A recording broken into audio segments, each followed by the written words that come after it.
ಬೆಳಗಾವಿಯ ಮರಾಠ ಮಂಡಳ ಶಿಕ್ಷಣ ಸಂಸ್ಥೆಯ ಅಧ್ಯಕ್ಷೆ ರಾಜಶ್ರೀ ನಾಗರಾಜ್ ಯಾದವ್ ಅವರಿಗೆ ಕರ್ನಾಟಕ ರಾಜ್ಯೋತ್ಸವ ಪ್ರಶಸ್ತಿಯನ್ನು ಘೋಷಿಸಿರುವುದು ಅತ್ಯಂತ ಖಂಡನೀಯವಾಗಿದ್ದುವೆಂದು ಕನ್ನಡ ಕ್ರಿಯಾ ಸಮಿತಿಯ ಅಧ್ಯಕ್ಷ ಅಶೋಕ ಚಂದರಗಿ ಕಿಡಿಕಾರಿದ್ದಾರೆ.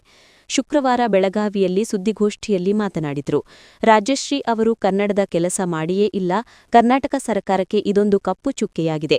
ವಿಧಾನ ಪರಿಷತ್ ಸದಸ್ಯ ನಾಗರಾಜ್ ಯಾದವ್ ಅವರ ಪತ್ನಿ ಎಂಬ ಕಾರಣಕ್ಕಾಗಿ ಪ್ರಶಸ್ತಿ ನೀಡಲಾಗಿದೆ ಎಂಬ ಭಾವನೆ ಉಂಟಾಗಿದ್ದು ಸರ್ಕಾರಕ್ಕೆ ಕಳಂಕ ತಂದಂತಾಗಿದೆ ಎಂದರು.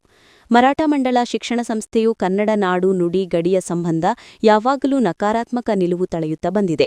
ಕರ್ನಾಟಕ ರಾಜ್ಯೋತ್ಸವ ಆಚರಣೆಯನ್ನು ಧಿಕ್ಕರಿಸುತ್ತಲೇ ಬಂದಿದೆ. ಸಂಸ್ಥೆಯ ಒಂದು ನಾಮಫಲಕಗಳಲ್ಲಿ ಕನ್ನಡವು ಕಾಣುವುದಿಲ್ಲ ಎಂದು ಆರೋಪಿಸಿದರು. ಶ್ರೀಮತಿ ರಾಜೇಶ್ವರಿ ಅವರು ಸಿಕ್ಕಿದ್ದು ಅತ್ಯಂತ ಖಂಡನೆ ಆಗೈತಿ. ಈ ಸಂಬಂಧ ಗಡಿ ಭಾಗದಲ್ಲಿ ವ್ಯಾಪಕವಾದ ಅಸಮಾಧಾನ, ಆಕ್ರೋಶ ಉಂಟಾಗಿತ್ತು. ಮರಾಠ ಮಂಡಳ ಶಿಕ್ಷಣ ಸಂಸ್ಥೆ ಯಾವಾಗಲೂ ಕನ್ನಡಿಗರ ಪರವಾಗಿಲ್ಲ. ಗಡಿ ನಾಡು ವಿಷಯದಲ್ಲಿ ಅವರು ಭಾಗವಹಿಸುವುದಿಲ್ಲ. ರಾಜ್ಯೋತ್ಸವ ಅಂತೂ ಇಲ್ಲವೇ ಇಲ್ಲ. ಅವರು ಕೇವಲ ವಿಧಾನ ಪರಿಷತ್ ಸದಸ್ಯ MLC ಅವ್ರ ಪತಿ ಅದಾರಂತ ಒಂದೇ ಒಂದು ಕಾರಣಕ್ಕೆ ಅವ್ರು ಕೊಟ್ಟದ್ದು ಬಹಳ ಖಂಡನೆ ಐತಿ. ಇದು ಸರ್ಕಾರಕ್ಕೆ ಹಾಗೂ ಮುಖ್ಯಮಂತ್ರಿಗಳಿಗೆ ಕಳಂಕ ತರುವಂಥ ವಿಷಯ ಅಂತ ಹೇಳಿ ಸುದೀರ್ಘವಾದ ಪತ್ರವನ್ನು ಇವತ್ತು ನಾವು ಮುಖ್ಯಮಂತ್ರಿಗಳಿಗೆ ಹಾಗೂ ಗಡಿ ಉಸ್ತುವಾರಿ ಸಚಿವರಾದ HK ಪಾಟೀಲ್ ಇವತ್ತು ಸುದೀರ್ಘವಾದ ಒಂದು ಪತ್ರ ಬರೆದಿವಿ. ಯಾಕಂದ್ರೆ ಬೆಳಗಾವಿಯಲ್ಲಿ ಎಂತಿಂಥ ಮಹಿಳೆಯರಿದ್ದಾರೆ. 80ರ ಆಸುಪಾಸಿನಲ್ಲಿ ಇನ್ನು ವಯಸ್ಸಿನಲ್ಲಿ ಇರುವಂಥ BS ಗವಿಮಠ್, ಬಸವರಾಜ್ ಜಗಜಂಪಿ, LS ಶಾಸ್ತ್ರಿ ಅವರಂಥ ಮಹಿಳೆಯರಿದ್ದಾರೆ. ರಂಗಕರ್ಮಿ DS ಚೌಗಲೆ ಅದಾರ, HB ಕೋಲ್ಕರ್ ಪ್ರೊಫೆಸರ್ ಅದಾರ, ಮಾನವ ಬಂಧುತ್ವ ವೇದಿಕೆಯಲ್ಲಿ ಕೆಲಸ ಮಾಡುವಂಥ ಹಿಮ್ಮಡಿ ಅದಾರ.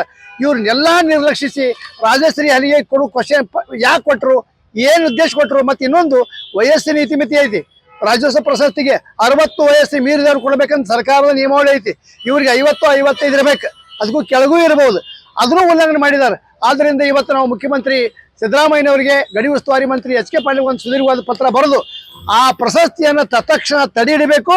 ಮತ್ತು ಬೆಳಗಾವಿ ಯಾವುದೇ ಗಣ್ಯಮಾನ್ಯರಿಗೆ, ಕನ್ನಡ ಪರವಾಗಿರುವವರಿಗೆ, ಸಾಹಿತಿಗಳಿಗೆ ಕೊಡಬೇಕು ಅಂತೇಳಿ ಈ ಸಂದರ್ಭದಲ್ಲಿ ಒತ್ತಾಯ ಮಾಡಿ ಇವತ್ತು ನಾನು ಸುದೀರ್ಘವಾದ ಪತ್ರ ಬರೆದೇವೆ.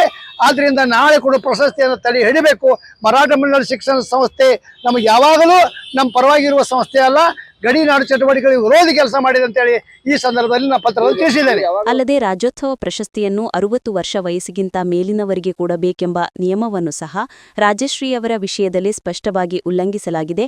ಆದ್ದರಿಂದ ರಾಜಶ್ರೀ ಅವರಿಗೆ ನೀಡಲು ಉದ್ದೇಶಿಸಿರುವ ಪ್ರಶಸ್ತಿಯನ್ನು ಸರ್ಕಾರದ ಮಾನ, ಮರ್ಯಾದೆ, ಗೌರವದ ದೃಷ್ಟಿಯಿಂದ ತತ್ಕ್ಷಣ ತಡೆಹಿಡಿಯಬೇಕೆಂದು ಆಗ್ರಹಿಸಿದರು. ಬೆಳಗಾವಿಯಲ್ಲಿ ರಾಜ್ಯೋತ್ಸವ ಪ್ರಶಸ್ತಿಗೆ ಅರ್ಹರಾದ ಅನೇಕ ಗಣ್ಯಮಾನ್ಯರಿದ್ದಾರೆ. ಸಾಹಿತ್ಯ, ಶಿಕ್ಷಣ, ರಂಗಭೂಮಿ, ಪತ್ರಿಕೋದ್ಯಮ ಹಾಗೂ ಕನ್ನಡ ಹೋರಾಟಗಳಲ್ಲಿ ಅನೇಕ ಮಹನೀಯರಿದ್ದಾರೆ. ಈ ಕೆಳಕಂಡ ಅವರ ಬಗ್ಗೆ ತಾವು ಸಹಾನುಭೂತಿಯಿಂದ ಪರಿಶೀಲಿಸಿ ರಾಜ್ಯೋತ್ಸವ ಪ್ರಶಸ್ತಿಯನ್ನು ಘೋಷಿಸಬೇಕು ಎಂದರು. Vinod Kolkar, KMM news, Belagavi.